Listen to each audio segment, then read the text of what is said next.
Well, welcome everyone, and thank you for joining us for our latest installment of the Energy Webinar Series from the Institute of the Americas. A couple quick announcements, and then I do want to just try and jump right into the presentation by Sylvie.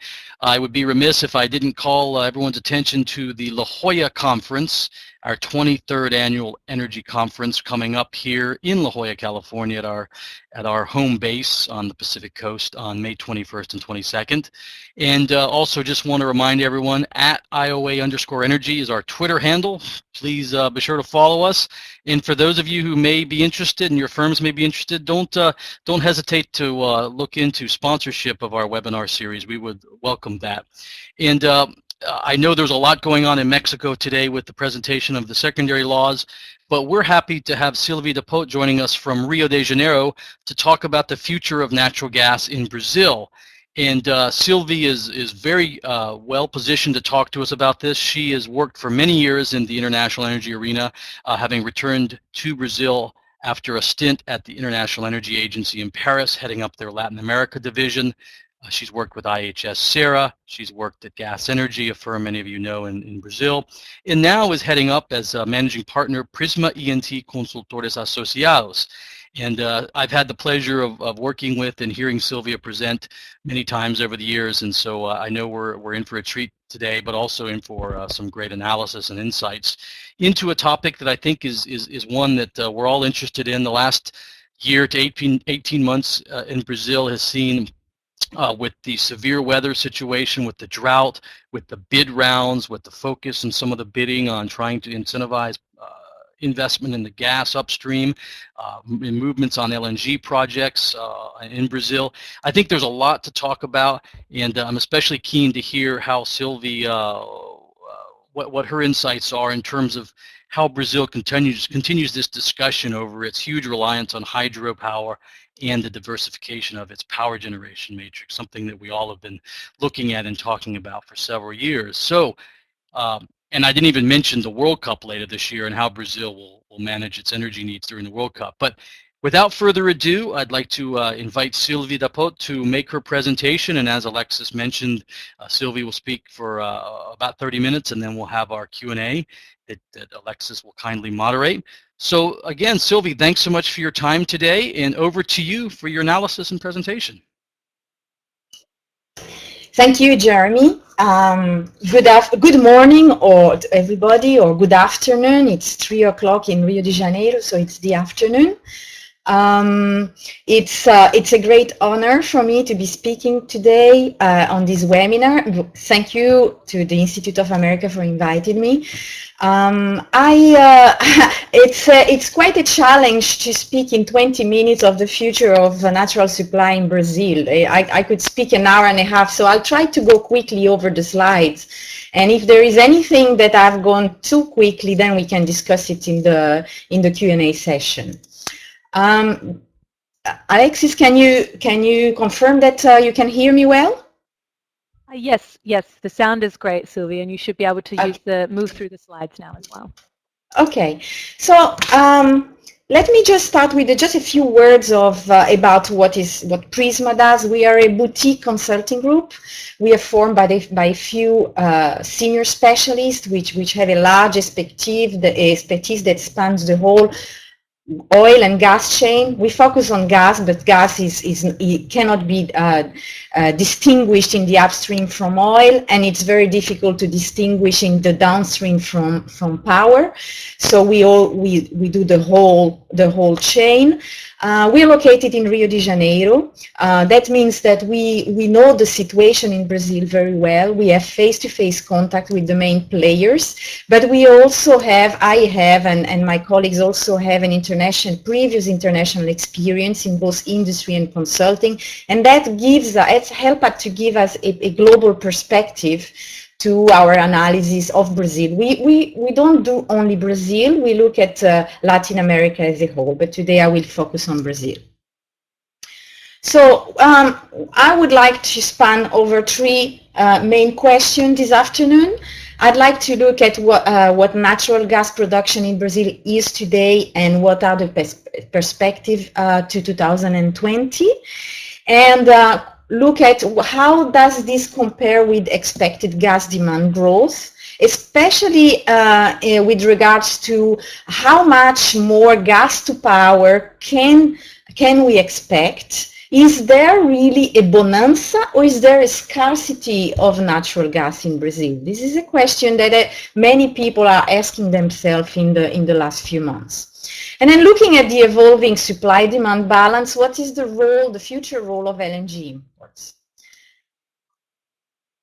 So I don't know how many of you are familiar with the Brazilian natural gas supply scene, but we're talking about 16 proven TCF of proven gas reserve. We're talking about a gross production of about 2.7 BCF per day, which net gives 44 BCF per day.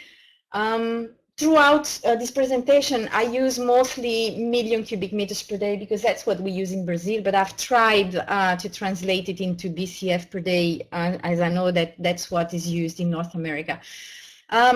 Brazil imports a lot of gas. In fact, today, although domestic natural gas production has been growing, today nearly 50% of total gas supply is met with both pipeline imports from Bolivia and LNG imports for all over the world. And you can see that LNG imports are very variable. It's the orange part on the top. They started in 2009. In fact, a large part of production, I spoke about gross production and net production, a large part of the gross production never reached the market. It doesn't reach the shore. It is flared. Flaring is very much controlled in Brazil. The ANP has given very strong limitation to flaring, but there is still quite a lot of flaring. There is reinjection. It's both technical reinjection so that you can extract more oil, but it's also reinjection when you don't have a way of monetizing the gas. And there is a lot of good use of gas for to power the platforms. So all in all, as you can see for the Brazil as a whole, but there are great differences, regional differences, but all in all, you see that the green part, the net production, that's what gets to the shore and gets treated and then gets into the system, the transportation system, is about 70 to 70 something percent. And that is because one of the main reasons is that actually natural gas reserves in Brazil are primarily located offshore and are primarily associated with oil. And you can see here it's quite small, but on top you have the onshore versus offshore. And on the bottom, on the pink one, you have associated versus non-associated gas reserve, proven gas reserve. And with the development of the Presalt, the Presalt is a large new province, oil province. This characteristic will not change. They will actually accentuate because this Presalt is actually offshore and is associated gas. And also the reserve in Brazil are quite polarized. The main reserves are in the southeast. You can see here the traditional basin is Campos Basin. I don't know if I, do I have a pointer here? I can't remember how do I use a pointer. Ah, here, I found it. Yeah, there you go, the asterisk. The asterisk. Oh yes, I found it. So you can see the Campos Basin, which is actually responsible for quite a lot of gas production, growing the Santos Basin, where a lot of the Presalt is located. Solimões is a basin in the middle of the Amazon, and it's actually gas that can go nowhere else than in Manaus. So you actually have in Brazil quite a lot of transportation restrictions because most of the gas is offshore. The transportation of gas has been limited to the coastline, and actually a large part of inland Brazil is not supplied by natural gas. And you've got three gas systems which are either not interconnected, like the Amazon system, or are loosely interconnected. I say that because the northeast system and the southeast system are interconnected by one single pipeline here, the Gazene. So this, oops, what have I done? I'm sorry.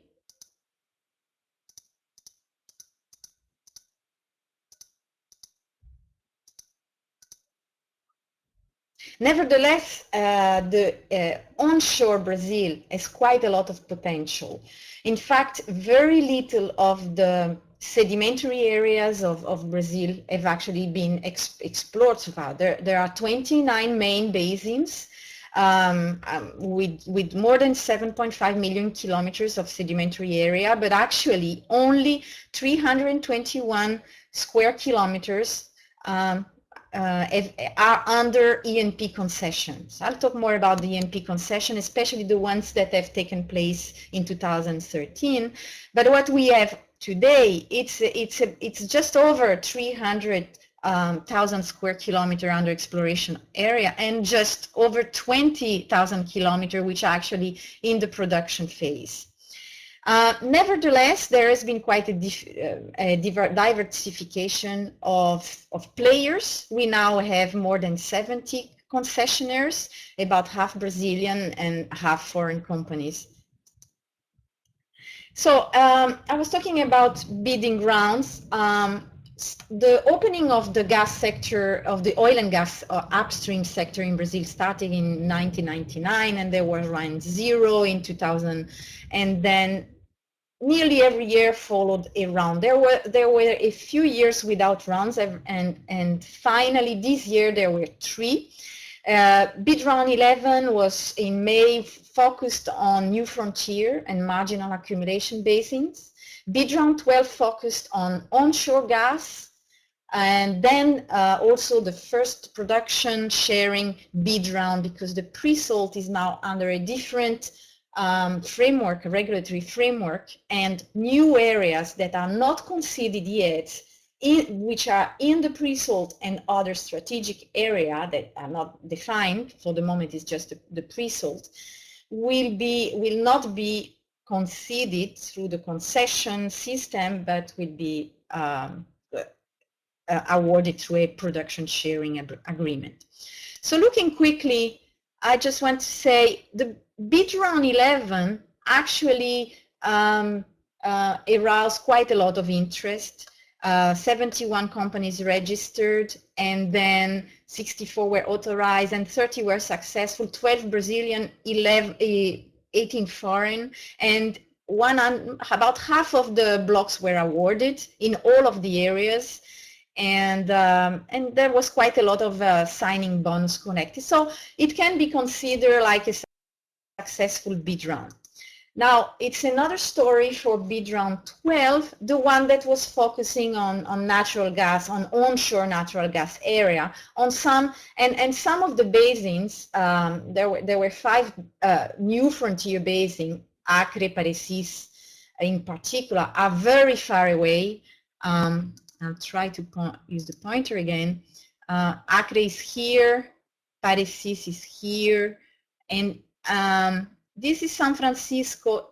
As you can see, the blue are the areas that were offered, and the green is what is already existing, has already been conceded, and some of the darker green is already in production. So San Francisco is actually the most interesting area. It's close to the main markets of Minas Gerais, but actually it didn't attract any bid.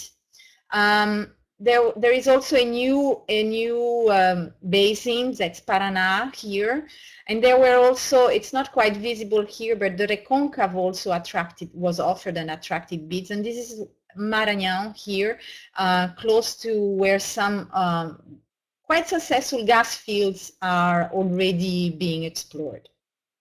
So it was a mixed success.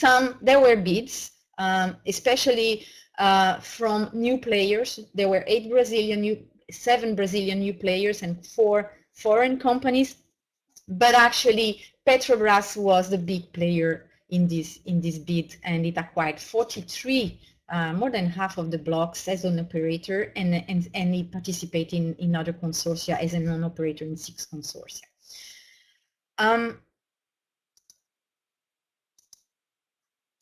Now, why was it not successful? Well, actually, the transport monetizing the gas found in such remote areas is quite challenging in Brazil. But there is an idea that if you cannot transport gas, you might as well transport electricity, and gas by wire is nothing new. It's not going to be invented in Brazil.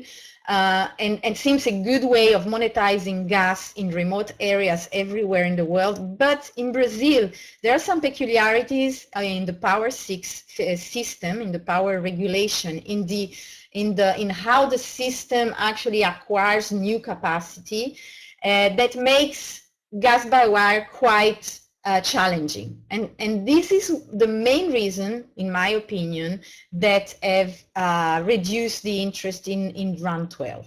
So when it seems like Round 12 was launched a bit prematurely, and there was not a clear understanding what you could do with the gas in those very remote areas if you found one. Actually, there are already players which have acquired areas in previous rounds, and it's quite a challenge to get the gas to market.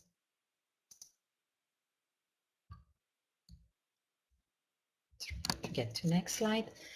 Okay, what about the first production sharing bid round for the Presalt? Well, this also was a mixed success, because there was only one consortia that actually bid for the giant field, or should I call it prospect of Libra.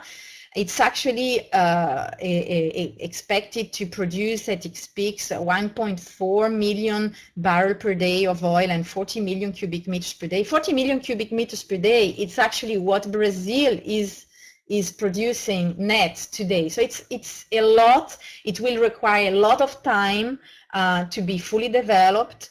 It will require 12 very large production platforms of the one that are being used in the Presalt. It's a huge effort.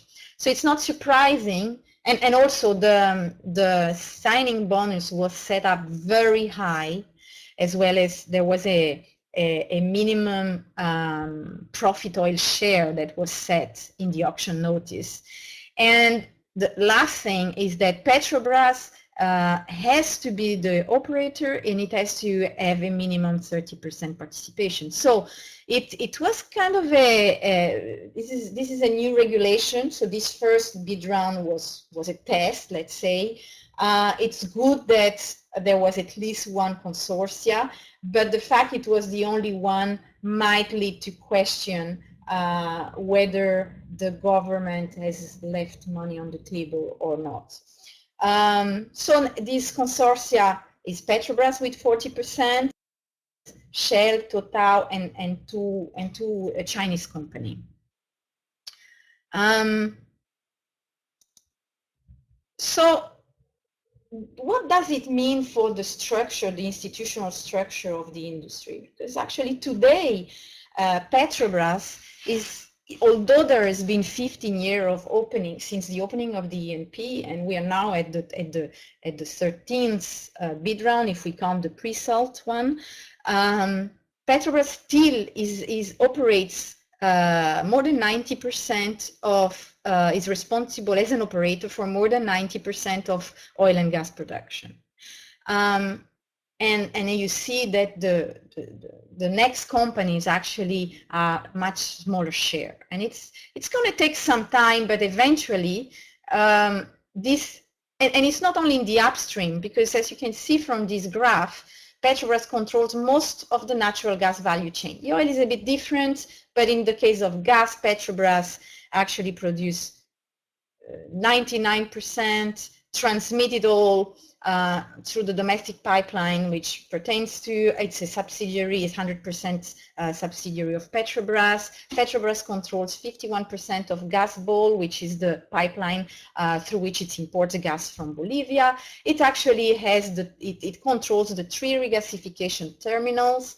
It participates in most of the local distribution companies, and it also controls more than half of the power of the gas-fired power generation capacity, and its power stations are dispatched more. So actually 80% of the gas used in power generation is used by Petrobras, and it uses gas also in its refineries, in its fertilizers plant. So Petrobras is not only the largest supplier, producer and importer, it's also the largest user of natural gas in Brazil. So it's a very concentrated market, and it's difficult to break this de facto monopoly. But in fact, there are new players that have been entering the scene since the first few bid rounds. And you can see in this graph, it's an elaboration with ANP data. I hope it makes sense to whoever is looking. But in blue, you have the number of blocks, the percentage in the number of blocks that Petrobras has actually acquired as a 100% controller in each block. So this is the blue. In the red one, it's Petrobras with partners. Mostly with Petrobras as an operator, but also some with Petrobras not an operator. And then the green is others, either 100% or in consortia, but without Petrobras. And you can see that gradually the share of Petrobras, with the big exception of bid round 10, is decreasing.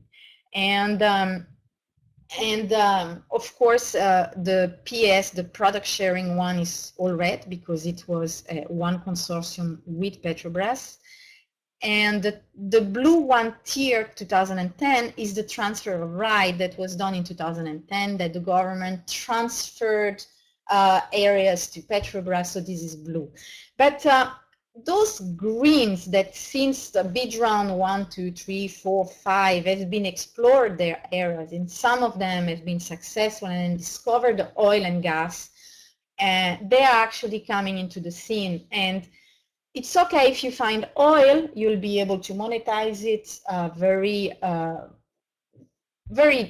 relatively easily. But if you have gas, then you will want to know how do you monetize your gas, because in fact you will have to go through a transportation system which is completely controlled by Petrobras. So it's quite challenging to be investing in natural gas in Brazil. So the changes are very slow. But in fact, the parts of the Presalt which were conceded, and this is a table where you see all the blocks that were conceded before the new law now required to do production sharing contracts. And you can see that in a large part of them, there are international players like BG, Repsol, Galp, that have quite significant share. And these blocks, they are currently under development. Lula is actually producing. Sapinhoá also started producing. But actually, the production will grow very steadily, and there will be a very large amount of gas coming on stream from this part of the pre-salt. We call it the Santos cluster, around 2017, 2018. And a good part of this gas will not be Petrobras gas. It will be from other players. And that's very important for the Brazilian. It will change the way the Brazilian market now looks at gas. Because nowadays, if you need gas, you're going to buy it from a distributor. If you are an independent consumer, you can buy it from Petrobras. The distributor also buy it from Petrobras. So in fact, there is no gas-to-gas competition in Brazil. And in order to develop the market, we need gas-to-gas competition so that the prices are set in a more economic way, efficient way in Brazil. At the moment, we have some of the highest price for industry in Brazil, and actually demand for gas in industry has been stagnant for a few years. What do we think looking ahead? This is a slide from Petrobras' last strategic plan and business plan, and it's showing Petrobras' view on how its own oil, NGL, and natural gas production will evolve. And so you have a curve. The light blue curve is a BOE, is in barrel of oil equivalent, and it includes all the oil, NGL and gas, and the darker one is in barrel per day, and it includes only the oil and NGL. So if you make a difference and you assume some normal conversion between BOE and million cubic meters per day, that's quite a big amount of gas. That's about, I've calculated something like 140, 150 million cubic meters per day. That's more than 5 billion cubic feet per day. That will come on stream very soon. And then what about the other players? I mean, if this is only Petrobras, what about the other players that will have gas, for example, in the pre-salt?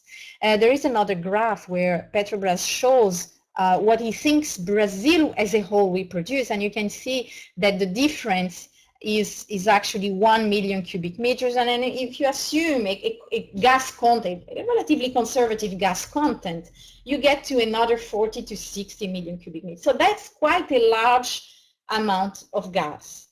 And is it bonanza or is it scarcity? That depends on our view of how the demand will evolve. No? And a large part of the demand in Brazil is actually demand for the power generation sector. Well, if you look at Petrobras' strategic plan in this slide, and in the next I'm going to show also some slides, some projection of the government through the EPE in its last 10-year development plan.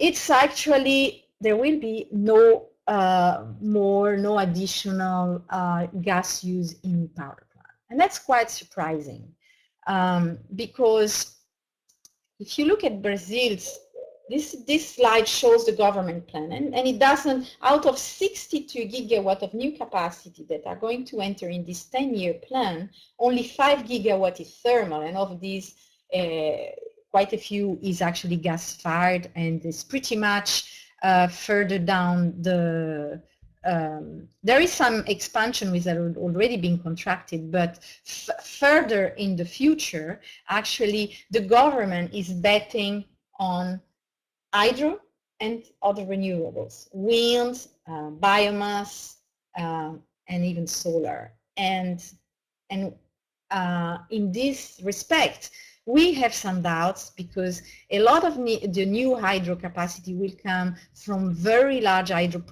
projects in the Amazon regions. And this project has experienced large delays and problems in the past. So what happens if you actually get 5 of these projects represent 80%, all this capacity is being planned for startup between 2018 2022. When you talk 2018, you're in 2014, that's tomorrow for an hydro project, And so if you look at these five projects, they amount for 15 gigawatts. And, I found it difficult to believe that if something goes wrong, you'll be able to have that much amount of new solar, or even you'll be able to secure new gas fast enough to actually construct all the capacity. So the government is being very optimistic and is playing a dangerous game, we believe. Another problem that we see is that actually, although it plans for a growth of 33% of the hydro installed capacity, it is not able anymore to actually go and plan for very large hydro reservoirs. So actually the reservoir capacity is only growing 2%. So you can see that these very large projects do not have the very large reservoir as the previous project in Brazil had. You're talking run of the river. And if you're talking run of the river, you're talking more volatility, more dependence on the weather. And we've experienced that in the last few months. There has been a draft. It's not an overly serious draft, but that it means a very large use of natural gas in the last few months. So basically, the question is, the government seems to believe that if there are any problems with the hydro and wind, then gas will come in and save the day, either gas or coal. But actually, it does not show in its projection that there is additional gas for non-projected gas-fired generation. So according to the government, if we need gas, there will not be gas. And if we look at Petrobras projections, also, the balance is tight. You see here in the red circles what Petrobras projects for domestic for supply, which includes domestic production and imports, and for total of demand. It's not a lot. And what Petrobras is saying is that actually new non-projected gas-fired generation will have to be fueled with LNG. Okay. So let's turn our attention to the LNG terminal. So far, Brazil has had 2 regasification plants. The last one in Salvador has come on stream very recently, just started working in the beginning of 2014. And so Brazil today has a capacity of more or less of about 47 million cubic meters per day of import capacity. There are other plants which are indicated here, but there are no firm plants. And the 3 regasification plants, pertains to Petrobras. Petrobras is the owner, the operator, and Petrobras is the importer of the gas. And as you can see from this graph, gas is imported on a spot basis. It cannot be different in Brazil because LNG is imported on flexible contracts, and because it needs to supply peak demand from the power sector. So because the variability of hydro generation, therefore the need for gas for power generation, is becoming more and more difficult to preview. You can see here that actually in the last few months, ever since September 2012, the 2 regasification plants, especially the one in the southeast in the Baía de Guanabara in Rio de Janeiro, has been operating nearly all the time at full capacity, because there has been a draft and because the whole of the gas-fired power plant has been needed to be operated in order to supply power. And you can see in these slides that actually those peaks in the LNG responds to the peak in power generation. This is actually an historical view of demand in Brazil, and it shows why there is a problem, because our variability, it's not a variability at the margin of the rest of the markets.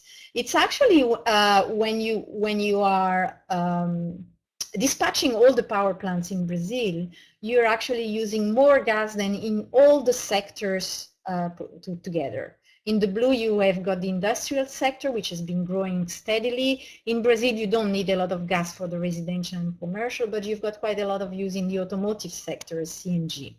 But the power generation actually dwarfs everything else, and it's very variable.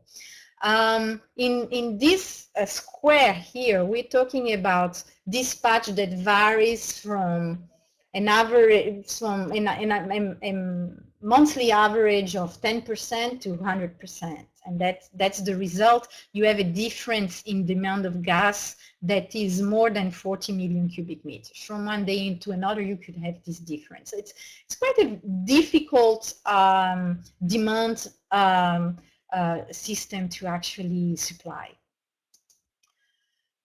And we also have Bolivian imports in Brazil, and we are now also using, in the last few months, we've been using all the capacity. This contract actually provides baseload supply, but there is a flexibility because there is a take-or-pay of 80%. So this flexibility has been in the past used to accompany the fluctuation of gas demand, but it's very difficult now it's not sufficient on itself. So actually, to summarize the concerns that we have presented here, I would say that there is a lot of potential, but there are a lot of uncertainties about all these different pieces of gas supply for Brazil. Well, first of all, pre-salt production. It seems that the pre-salt is very gas rich. It's associated gas, but it's with a GOR, gas to oil rate, very high. But actually, Petrobras and its partners are actually saying we're going to reinject most of it. We need to reinject most of it. It is very expensive to get this gas to market. So actually, one of the main uncertainties for the pre-salt production is how much would be reinjected. And in other uncertainties, what is actually the gas to oil rate? Because we know the gas to oil rate of a very few fields and wells, but actually it changes very much from one to another. For example, the gas to oil rate of Libra is crucial, could make a lot of difference. And currently there are plans for route 1, 2, and 3 that could bring the actually transportation of gas from the pre-salt to shore up to 50 million cubic meters per day. But at some point this won't be enough. And route 2 and route 3 are being delayed. There are problems between the partners. So there are some uncertainties on pre-salt. On the onshore and unconventional gas production, well, we are just at the very beginning of exploration. So there are questions of how much reserve there are. You know, is technology replicable in Brazil? Can we use the US example and apply it here? What are the production costs? We have no idea what are the production costs for unconventional in Brazil. And finally, very importantly, well, if you do find onshore unconventional gas at a decent cost, how do you transport it to your market? In the case of imports from Bolivia, the main question is, will Bolivia be able to attract sufficient investment to actually increase its reserves and supply both its internal market and its export markets, Argentina and Brazil? Because the contract with Brazil actually ends in 2019. And we are in 2014, and I'm sure that the discussion between the Brazilian government and the Bolivian government has already started, and it actually would be difficult, at least in the shorter future, in the shorter term, for Brazil to completely dismiss Bolivian imports. So it's very important to keep an eye on what's happening in Bolivia. And the reserve to production ratio has been dropping very fast. There are no new investment in new exploration. And so this is quite worrying. In the longer term, Brazil should be able to make without. But in the shorter term, the beginning of the next decade, if Bolivia is not able to continue to export to Brazil between 20 to 30 million cubic meters, then there could be problems. And then LNG imports finally. Well, LNG imports have been imported on a flexible way, so Brazil has been exposed to very high spot LNG prices. And these high spot LNG prices, today, they are paid by Petrobras because its contract with the power sector do not have a pass-through of these spot LNG prices.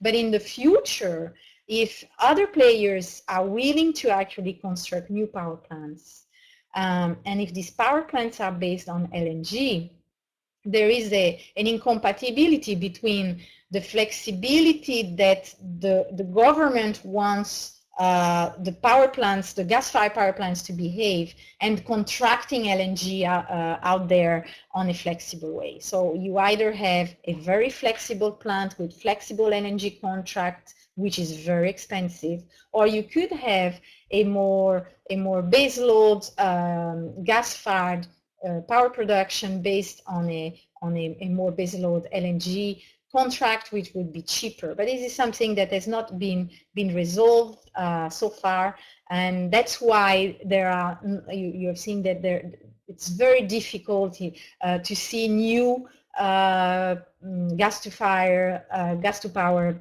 plants projects in Brazil. In the last few auctions, power auctions, there hasn't been any, and we are waiting to see the next power auction to see if this can be resolved. So basically, that's what I wanted to say today. I know there is a lot more to say, but in 20 minutes is difficult. I thank you very much for your attention, and I look forward to your question. Thank you. Thank you very much, Sylvie. That was fantastic. That was all-encompassing, I have to say. And I have no doubt that we'll have plenty of questions. And I just wanted to quickly remind people how to ask questions. I'll be moderating the session that we're having for the next 15 minutes or so. Again, on the right-hand side of the page, you see a chat icon. Click on that, and you'll see a chat tab and also a questions tab. If you use the questions tab, I will take your question and I'll put it up on the screen so everyone can see it, and Sylvie will answer. So if people could start doing that now, I will be moderating the question and answer session as we go along. But perhaps while we wait for people to start asking, everyone's always a bit nervous, perhaps we could ask a question that we had over here. We were just wondering, Sylvie, if perhaps you could talk a little bit about the new natural gas law that was supposed to deal with some of these monopolistic issues and the transportation issues that you mentioned in the natural gas impact sector. So I was wondering if you could talk, why hasn't it had a greater impact, and what's the sort of balance of power between AMP and Petrobras when it comes to this law and some of the competition issues? Yes, of course. That's a very important point. The new gas law, which is not new anymore because it was published in 2009, but it took a long time to actually publish the bylaws, and it's not fully implemented yet in 2014 as things goes. It should be very important for new players in the upstream to gain access to the midstream and eventually to be able to supply their gas to the final consumer. So this law was meant to initiate a liberalization of the midstream. But as things are in Brazil usually new law do not break contracts. This was a consensus law, and therefore it's sort of a weak law for those who expect larger change sooner. It will, in the end, in the longer term, it will make a difference, but it doesn't change the status quo. So, for example, this law doesn't require an unbundling of Petrobras transportation capacity. New pipeline will be conceded on a different regulatory framework. But also there will be a plan which is called the PMAT from the government to decide to show the way where these new transportation pipelines are needed.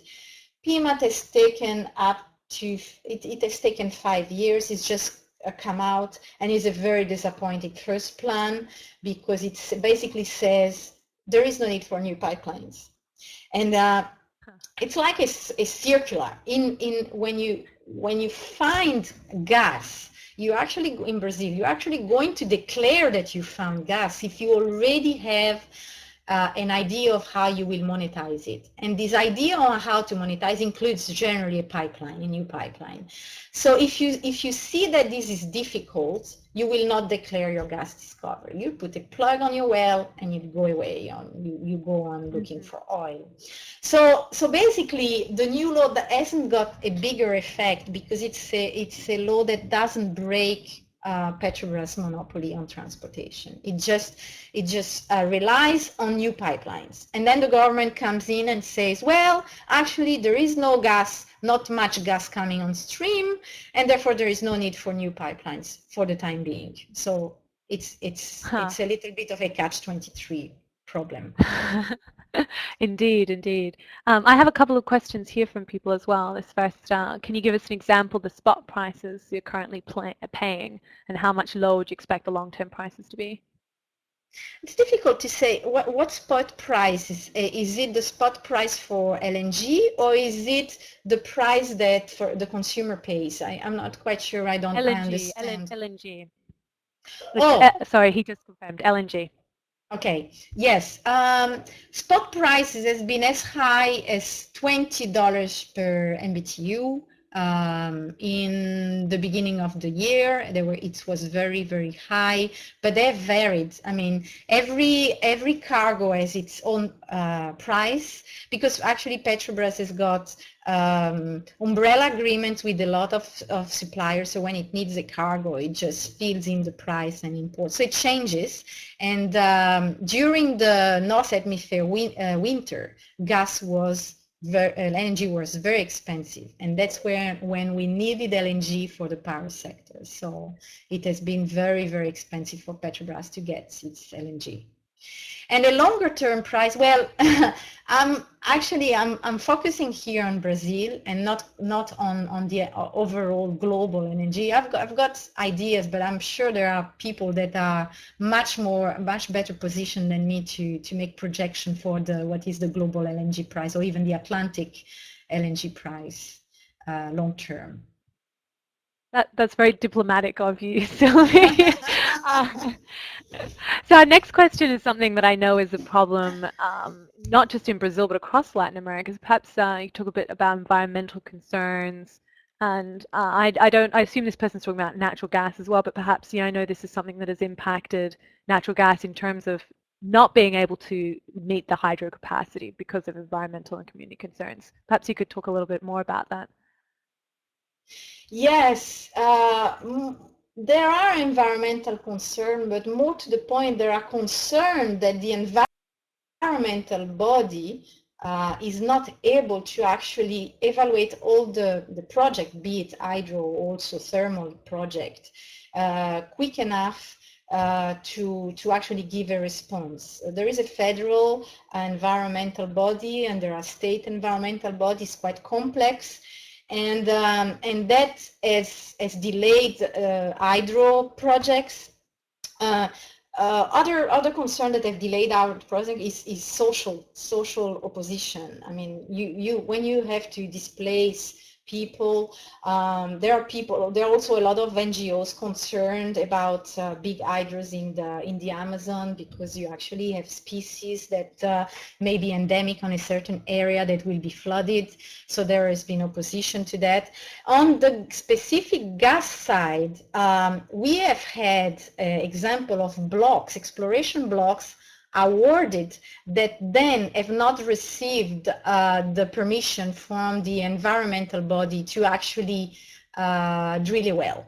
So, why would that area have been offered to investors that actually paid a signing bonus for it if it was in an area where you couldn't drill a well? So that's complicated, and the whole process of obtaining all the permission is quite cumbersome in Brazil. So no, the companies, not quite the companies, maybe the companies do have the personnel to address these issues, but the official bodies don't. They don't have enough personnel. Mm-hmm. Well, people are being a bit shy today. I know that I don't want to go beyond about another 5 minutes, but I think Jeremy has a question if there's if nobody else does. People are a bit shyer today than normal. I've got a couple, but Sylvia, thanks again. That was definitely a lot of content. Really appreciate your effort. We had a roundtable in March in Montevideo, and we talked a lot about Uruguay's LNG import project, the Gas Sayago project, and some of the comments. I'd like your feedback or insights. Was the potential perhaps to make that be a mini hub, and particularly to serve some of the demand in the southern part of Brazil, and maybe even the AES or Guayana project that's been offline for lack of fuel. What do you? Where does that fit into your analysis, or what can you say about that Gas Sayago in Uruguay? Well, Gas Sayago is an excellent example of how you do things. The government decided to do it. It went ahead. It didn't have all the players on the project, but he said we're gonna have it, and we're gonna have it, and it's gonna happen. So I'm really I am admirative of the Uruguayan project and decision. I think it's a wide decision.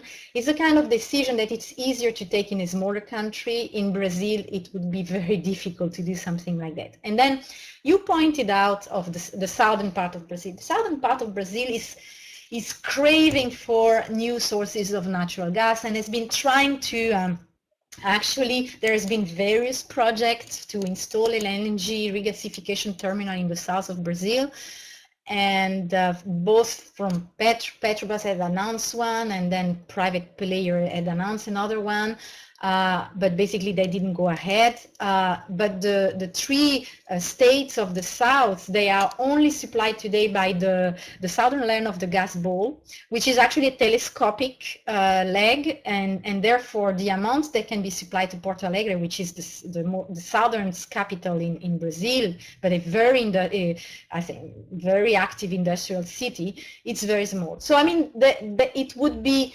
very interesting to see if some of this LNG some way make its way to Brazil. The distances are huge. There would need to be a pipeline. This pipeline going quite close to the coast from Uruguay to Porto Alegre had been studied some time ago. I think it was called Cruz del Sur. It would have to be revived, or you could have a smaller LNG ship transferring LNG to a regasification terminal. You could have pipeline transportation, but if this doesn't work, you could have use the LNG and transport LNG. There are many ways. Uruguayana is a different problem, because Uruguayana is actually in the south, but is very far away. And it's interesting that during the emergency, the very strong need of power that we had, the Uruguayana has been receiving indirectly LNG from Argentina. So Uruguayana is not connected to the system in Brazil, but it's connected to the Argentinian system. And when Argentina defaulted on its import, Uruguayana was mothballed, but lately it has been receiving LNG that Petrobras buys, receives it in the regasification plant near Buenos Aires, and is transported through the Argentinian network all the way to Uruguayana. Needless to say, this is very expensive LNG and very expensive power, but at the time you don't have power and you don't want to have blackouts, that's what you do. Yeah. And so I don't really know what will happen. The Uruguayan, they don't need all that LNG. They are hoping to sell some to Argentina. They are linked to Argentina. They would have to revert the flow, but there is a pipeline. They are not linked to Brazil through a pipeline. They are linked through the power system, but it's not a very strong link. Mm-hmm. Sylvia, yeah, thank you. I don't want to keep you too long, but I just wonder if I could give you 2 more questions from the audience here before we close out. And I just want to remind everybody that the presentation will be made available later. I'll send you the link to this and also the recording of the webinar. So this is our second last question, and then I'll let everybody get back to the rest of their day, about the electric sector planning process. Yes, the power sector, the new power sector model was actually the answer to the power crisis in 2002. Except that it's a model that today would need some adjustment. At the time, I'm not an expert in power. I'm more an expert in gas, but I discuss a lot with the people that think about this, and what they say, most of them agree that the model itself is not wrong. It needs to be updated, and it's the use, the maneuvering that the government makes of some of the variables of the model that is wrong. For example, the government is setting that power plants or gas-fired power plants cannot be baseload. They cannot operate baseload. They need to have at least 50% flexible. Okay, this is fantastic from the power point of view, but from the gas supply point of view, that's very difficult. You can have flexible gas supply, you can, but you pay for it. So you have here an objective of the power sector, which actually is incompatible with how the gas sector works. Another thing that in the latest auction was asked is you need to demonstrate reserves for 25 years of supply of gas at the highest dispatch, 100% dispatch. So even Petrobras, that have got a big portfolio of production and imports, etc., would have difficulties to offer this security guarantee to one and each of the players submitting a project, not to the winning project, to each of the competing projects. That's another very absurd requirement that have limited in the last few auctions the success of new gas to power project. And of course there is the competition of wind. In Brazil, wind is extremely cheap, and therefore if you put natural gas and wind to compete, you will have a lot of new wind and not much natural gas.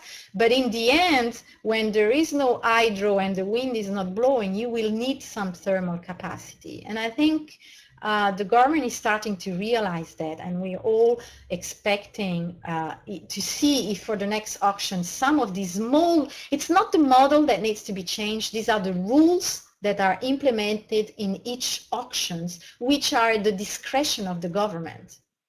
Like also some price caps they put, which are unreasonable, so you don't have any project competing, not even coal project with this price cap. So this, I think, probably you need a crisis in Brazil, you need a crisis to adjust these things, but it's not a question of changing the model, it's a question of adjusting the rules for the new auction, in my view. Okay, thank you again, Sylvia, and I just wanted to end on this question here, mostly because it's something that we hear a lot of here in the States, something that comes up a lot and that will be coming up a lot at the La Jolla conference this year, and it's all about the US boom and what lessons countries such as Brazil can learn realistically. And I think this is maybe something to tie us up and end the session on, if that's all right. Yeah, okay. Well, everybody in Brazil is looking at the US and wish that such a natural gas boom would happen here. The consumer would wish the low prices that there are in the US. Those that are exploring and finding out would wish to have the conditions that there are in the US to monetize your gas. I mean, I think that Brazil has got a very, very different situation, both on the regulatory side, on the infrastructure side, even on the financial side, financing for small oil and gas company. That means that the US example, unfortunately for us, is not replicable. And that's all if the geology were to actually be as as positive, you know, as positive as in the US. But there is the below the ground that we don't know yet, you know, just starting to look at, and there is the above ground. And the above ground, we are light years away from the US situation. So realistically, we look at it, but there's not much we can apply here. Well, thank you very much again, Sylvie, and thank you everyone for coming today. I think that was one of the best presentations we've ever had on our webinar program, actually. So I will definitely be going and reading it through again after this, and I hope other people will download the presentation, get in touch with Sylvie, watch this again. And I just want to thank everyone again for taking the time out of your day. Thank Sylvie Dapot of Prisma Consultants, our sponsors Bates White, and Jeremy, do you have any final words? Only to also express my appreciation. Thank you, Sylvie. Wonderful to be in touch again, and thank you for some wonderful content. A lot more to think about here, especially as Brazil moves forward with future auctions. I had several more questions, but we'll do those next time. Jeremy, you can ask me a question whenever you want. Thank you, Jeremy, and thank you, Alex. It was great to be with you this afternoon. Thank you so much. Thank you very much. Thanks, Have a great for joining us. Have a great day today. Thank you. Bye-bye. Thanks a lot.